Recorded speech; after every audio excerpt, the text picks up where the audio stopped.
அமெரிக்காவின் வரியால் தமிழக தொழில்துறையில் ஏற்பட்டுள்ள பாதிப்புகளை கருத்தில் கொண்டு வர்த்தகத்தை மீட்டெடுப்பதற்கான நடவடிக்கைகளை மேற்கொள்ள பிரதமர் மோடியை தமிழக முதல்வர் மு.க.ஸ்டாலின் வலியுறுத்தியுள்ளார்.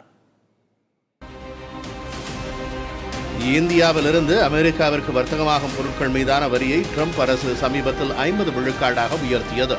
இதனால் தமிழகம் சார்ந்த தொழில்துறை கடும் பாதிப்புகளை சந்தித்துள்ளது.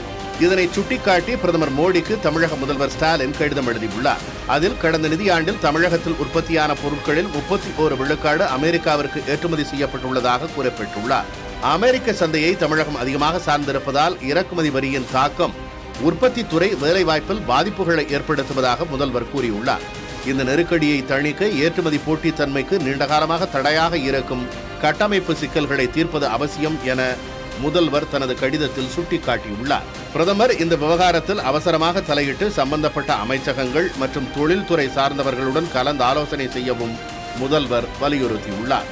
இக்கட்டான சூழ்நிலையை சமாளிக்கவும் வர்த்தகத்தை மீட்டெடுக்கவும் மத்திய அரசு மேற்கொள்ளும் அனைத்து நடவடிக்கைகளுக்கும் தமிழகம் முழு ஒத்துழைப்பினை வழங்கும் என பிரதமருக்கு எழுதிய கடிதத்தில் முதல்வர் கூறியுள்ளார்.